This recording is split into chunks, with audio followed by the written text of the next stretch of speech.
As we talked a lot about destruction this week, I was reminded of, with the rise of ISIS in 2014, if you remember, much of the world's attention was focused on the destruction of human life, the mass murders that were happening in Syria and Iraq.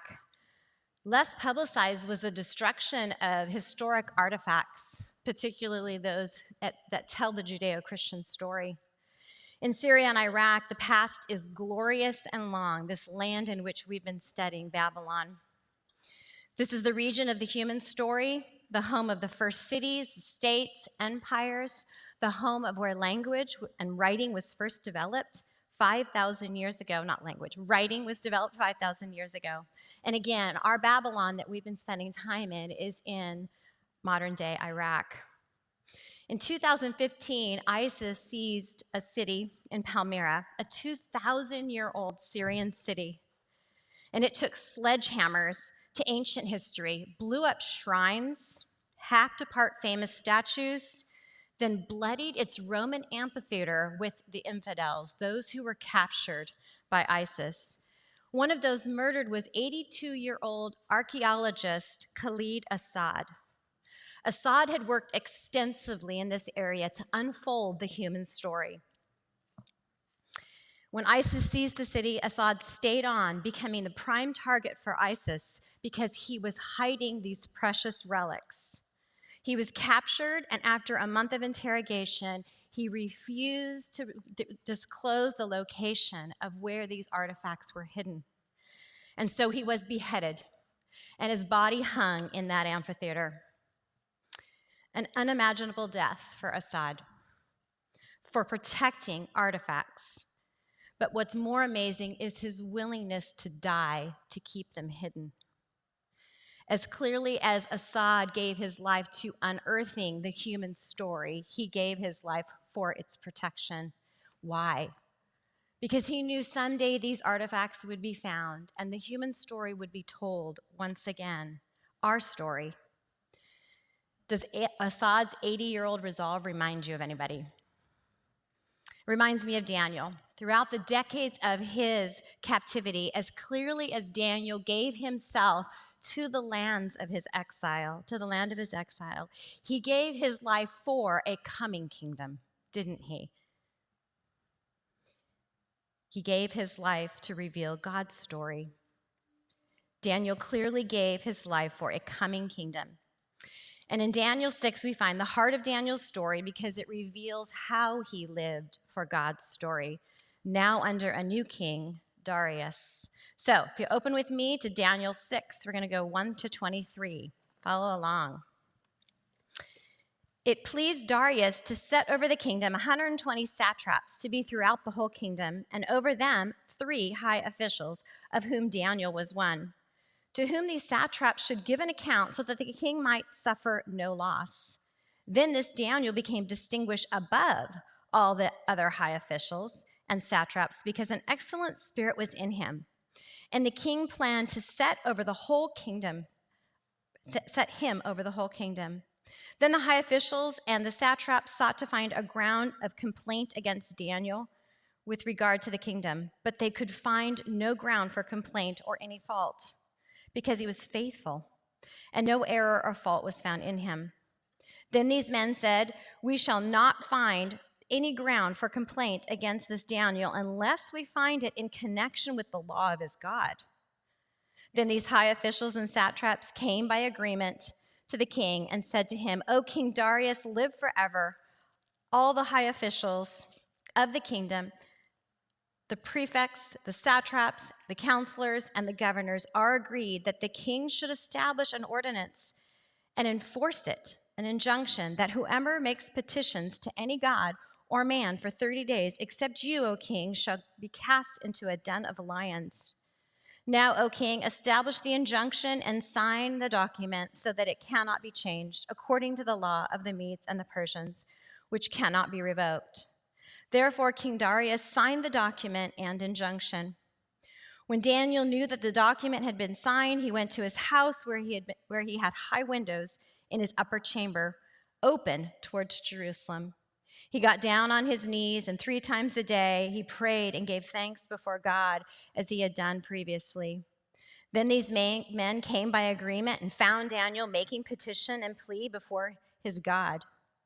Then they came to the king and said to the king concerning the injunction, "O king, did you not sign an injunction that anyone who makes petition to any god or man within 30 days except to you, O king, shall be cast into the den of lions?"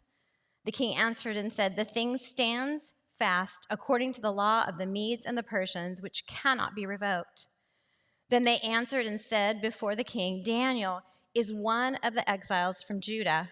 He pays no attention to you, O king, or the injunction you have signed, but makes his petition 3 times a day." Then the king, when he had heard these words, was much distressed and set his mind to deliver Daniel. And he labored until the sun went down to rescue him. Then these men came by agreement to the king and said to the king, "Know, O king, that it is a law of the Medes and the Persians that no injunction or ordinance that the king establishes can be changed." Then the king commanded, and Daniel was brought and cast into the den of lions. The king declared to Daniel, "May your God, whom you serve, continually deliver you." And a stone was brought and laid on the mouth of the den, and the king sealed it with his own signet ring and the signet of his lords, that nothing might be changed concerning Daniel. Then the king went to his palace and spent the night fasting. No diversions were brought to him, and sleep fled from him. Then at the break of day, the king arose and went in haste to the den of lions. And he came near the den where Daniel was, and he cried out in a tone of anguish. The king declared to Daniel, "O Daniel, servant of the living God, has your God, whom you serve continually, been able to deliver you from the lions?" Then Daniel said to the king, "O king, live forever. My God sent his angel and shut the lion's mouth, and they have not devoured me, because I was found blameless before him and before you, O king. I have done no harm." Then the king was exceedingly glad and commanded that Daniel be taken up out of the den. So Daniel was taken up out of the den, and no kind of harm was found on him, because he had trusted in God.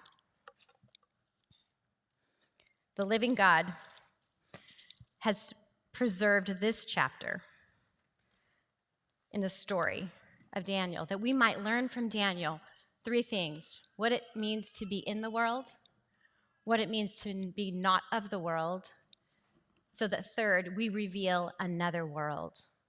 So we're going to look at Daniel's story as we consider our own story, and let's see what it looks like to live in the world, not of the world, so that in order to reveal another world.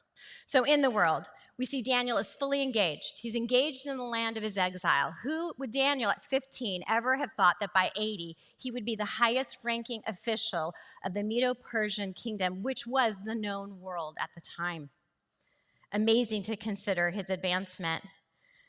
Then and now, positions of power have always been attractive to us, haven't they? Especially for those of us who are seeking a name, who are seeking our glory. But Daniel sought something better. He sought God's glory. He wanted to advance God's glory by engaging the kingdom of his exile. He was adhering to the words of God through the prophet Jeremiah when he said, "When I send you into exile, seek the welfare of the city," Jeremiah 29:7, "where I have sent you into exile, and pray to the Lord on its behalf, for in its welfare you will find your welfare." Has Daniel been faithful to the command of God through his prophet Jeremiah? He's engaged, and he has with excellence, this excellent spirit. We've seen this throughout. He's incorruptible, diligent, effective, unique, otherworldly. He has a force within him that comes from a different kingdom. He sways to the wind of God's kingdom. To those in power, Daniel's excellence was suspect. He must be compromising somewhere. There has to be deception somewhere in his life. And why do they think this? Because that's how they advance themselves. That's what they do. We see it in this malicious accusation of Daniel. So Daniel's enemies assume he must be like them. He must have done something to get this high, and they set out to find it. But they cannot, can they? How did Daniel get ahead? They assume, but they realize now that they missed something. Daniel's excellence was not for his name. It was for something higher. His excellence was for God's name. Michael Horton, in his book Ordinary, I high recommend. He says, biblically defined, true excellence has others in mind. First God, then our neighbor. You pursue excellence when you care about something other than your own excellence. Ouch, does that hurt anybody as much as it hurts me? Biblically defined, true excellence has others in mind. First God and then our neighbor. You pursue excellence when you care about something other than your own excellence. Sisters, this is countercultural, at least in my world. How about yours? My world pressures me to be unique, special, different, make a name for myself, set myself apart. I feel the weight of that enormous burden to be accepted by the world, accepted by you. And what does this do for me? It fuels the impossible pursuit of perfection. And if you're like me, you're exhausted. We're all exhausted. We're burnt out. We're experiencing epidemic rates of anxiety, depression, and addictions because we're all suffering from a crisis of identity. As a counselor, this is one of the most primary issues I work through is identity loss. We are overwhelmed because we're trying to create a place for ourselves in the world, and we do it even within the church. But being overwhelmed is good news. If it turns us to the one outside of us, there is one who has created us, who defines us, who ignites our identity. As one of my profs used to say, the burden of defining ourselves is more than we can bear. Resting in our connection to the one who defines us is our only hope. I need to hear that again. The burden of defining myself is more than I can bear. Resting in my connection to the one who defines me is my only hope. And here we find an excellence, not a perfection, but an excellence that is not about this passing kingdom, but is about an eternal one. It's otherworldly, it's countercultural, it reveals the kingdom breaking in, and this is Daniel, and it's troubling, isn't it? So the other high officials become angry because they realize Daniel is not like them and still got ahead.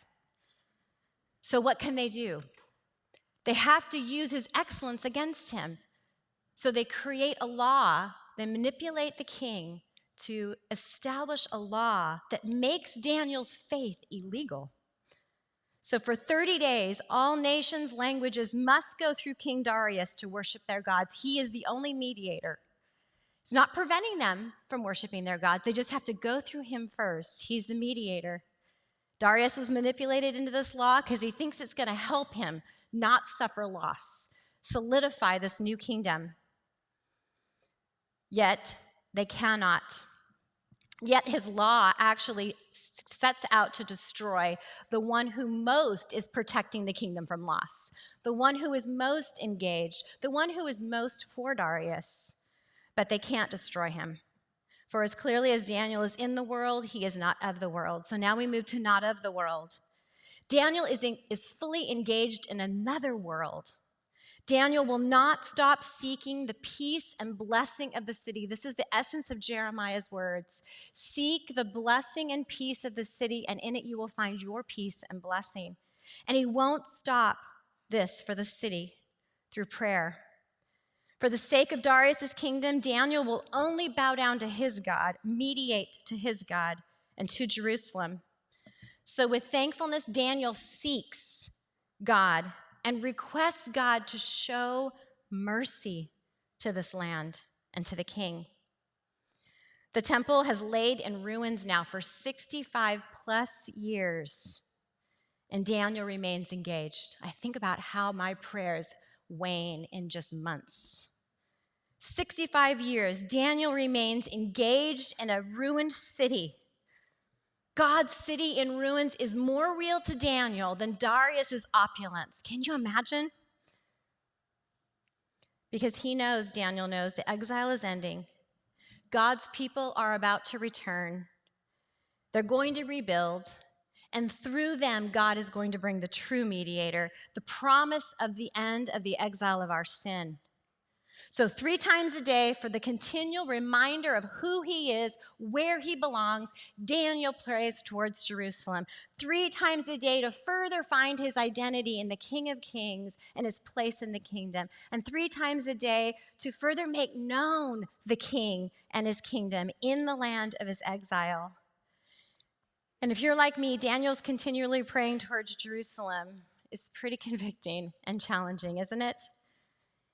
If I'm honest, when I struggle with my identity, when titles are lost, when roles change, when others try to define me, when I struggle with where I belong and how I'm made, I might react by praying on a good day. But even then, my prayers are not shaped by whose I am and where I truly belong. My prayers are shaped on trying to fit in and be accepted and be enough. What if I continually prayed to the one who defines me, who makes me who I am? I've been practicing this week as I have felt the assaults on my identity. I've stopped and prayed.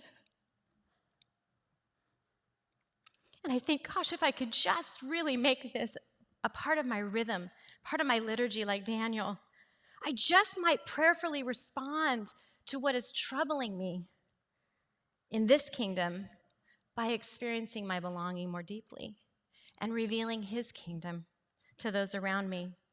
Paul Miller writes in A Praying Life, another high recommend, what do I lose when I have a praying life? Control, independence.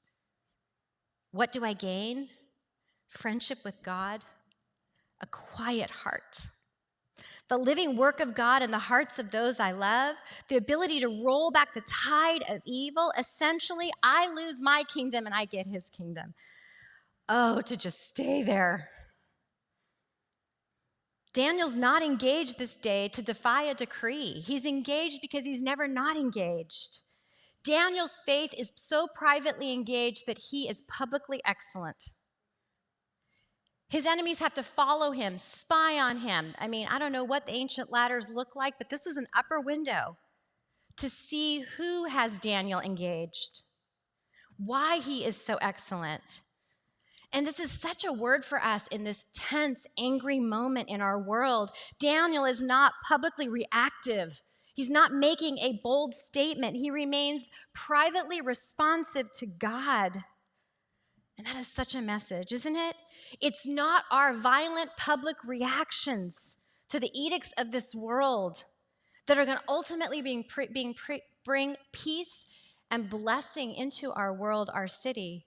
It's our connection to God as he shapes us one by one. And we rest in our identity that becomes an evidence of God's kingdom breaking in. It seeks the good. It is because Daniel is praying to the Lord on behalf of the city that he would rather be eaten by lions than stop praying. He doesn't want to get eaten by the lions of a false identity. Daniel's future is in the Lord, and this is what he prays for the city of his exile. Because even if Daniel isn't delivered, the people are being delivered. They are returning, and there's only 2 more kingdoms left. And then the rock is going to come, and it's going to smash the kingdoms. And our mediator will come, the Son of Man, that Daniel has already been given a vision of, the true mediator. Daniel's heart is for Darius to know the mercy of this king, to reveal his kingdom. And Daniel shows more concern for Darius and the land of his exile than concern for himself, because it's not where he belongs. In contrast to the chaotic hearts of his accusers and of Darius, Daniel has an amazing calm. At least it seems that way, doesn't it? We know he's human. There's got to be fear there, but there is a calm spirit. As Daniel might be expecting to hear his own flesh tear, instead he hears Darius' plea. May your God deliver you, Daniel. What was that like? And it's unclear if Darius is challenging God, if he's actually praying and declaring faith, or if he's just wistfully hoping But we know Daniel's hope is not wistful. Though he slay me, I will trust him. Daniel is in the world, and he's not of the world, and he's already revealed he belongs to another world and not stopping praying, hasn't he? But he reveals another world. And that's what happens. The kingdom breaks in through those who trust him. Daniel doesn't resist. The King of Kings is his judge. I don't know if you remember that from our first week. What does Daniel's name mean? Anybody remember? God is my judge. Isn't that fabulous? God is my judge. Though we have no record of the night of what Daniel was experiencing, we have a record of what Darius is experiencing, and I think that's very intentional by Daniel. Darius is the one being devoured, isn't he? Living in opulence, he can't enjoy it. He fasts, no diversions. He arises in haste and he cries out, "Oh, Daniel, servant of the living God, has your God whom you serve continually been able to save you from the lions?" And what is Daniel's first response? "Oh, King, live forever." Not, "Oh, I'm still alive." It wasn't about his living. It was about the king's living. Isn't that fabulous? And that just blows my mind. What is Daniel saying here? You can hope in God. Don't look at me, Daniel. Look at the living God. There is mercy for you. Daniel is unharmed because he was blameless before God and how he lived in the city. He was blameless in seeking Darius's good. He was accused of not paying attention to Darius because of where he bowed, but he paid better attention to Darius because of to the one to whom he did bow. And through a painful, bitter experience, Darius discovers the truth about the character and the activity of the living God. He sees God's engagement. He sees God's excellence breaking into his kingdom. Don't you love that he does this for each one of the kings? I just think that's so fabulous. So look at 26 to 27. Darius' response, "I make a decree that in my royal dominion people are to tremble and fear before the God of Daniel. For he is the living God, enduring forever. His kingdom shall never be destroyed. His dominion shall not come to an end. He delivers and he rescues. He works signs and wonders in heaven and earth. He who has saved Daniel from the power of lions." Daniel is saved to reveal the nature of God's kingdom. Hope for the exiles, hope for Darius. Because behind this mysterious Daniel is the one to whom Daniel prays, facing Jerusalem, the place of promise, the place where God will bring the one to face the eternal judgment Daniel knows he does deserve and Darius is finding out he deserves. For the one who shut the mouth of his lions, God, neither gave Darius or Daniel what they ultimately deserve. Daniel, like all of us, was not perfect before God. He was blameless in his task to live in the world and not of the world, to reveal another world. And we see this even in Darius's words. He says, no harm was found on Daniel because he had trusted in his God. No, Daniel's words, excuse me. Daniel wants us to know this. No harm was found on him because he had trusted in his God, not because he was perfect. He was saved by faith, just like you and I, faith in a coming mediator. Daniel trusted God to fulfill his promise of eternal peace and blessing that would come. That one day, as Isaiah prophesied, the wolf will lay down with the lamb, the leopard shall lay down with the young goat, and the calf and the lion and the fattened calf together, and a little child will lead them. What we saw in the lion's den is what we will live in eternity. We will pet lions. To secure this kingdom, Jesus came to live in the world, not of the world, perfectly revealing another world. He was conspired against murderously, and he prayed in the garden when he faced the cross. And we get to know how he prayed. Going a little further, he fell on his face and prayed, saying, "My Father, if it be possible, let this cup pass from me. Nevertheless, not as I will, but as you will." Jesus was leaning into his identity and his purpose. Jesus would not stop praying. He would not stop doing what would release peace and blessing for you and me. He was betrayed. He was let down by a weak ruler. His flesh was torn. And when our sin laid on him, he continued to pray, quoting Psalm 22:1, my God, why have you forsaken me?" And if you continue in Psalm 22, you'll see all kinds of prophecies that were happening at the foot of the cross. At one point in the psalm, it says, "Evildoers encircle me. They pierce my hands and feet. Deliver my soul from the sword. Save me from the mouth of lions." But Jesus wasn't spared that night. That God might answer Jesus' request to show you and me mercy. Jesus was not rescued in this world. He was raised so that he could raise you and I into another kingdom. We are raised. Why?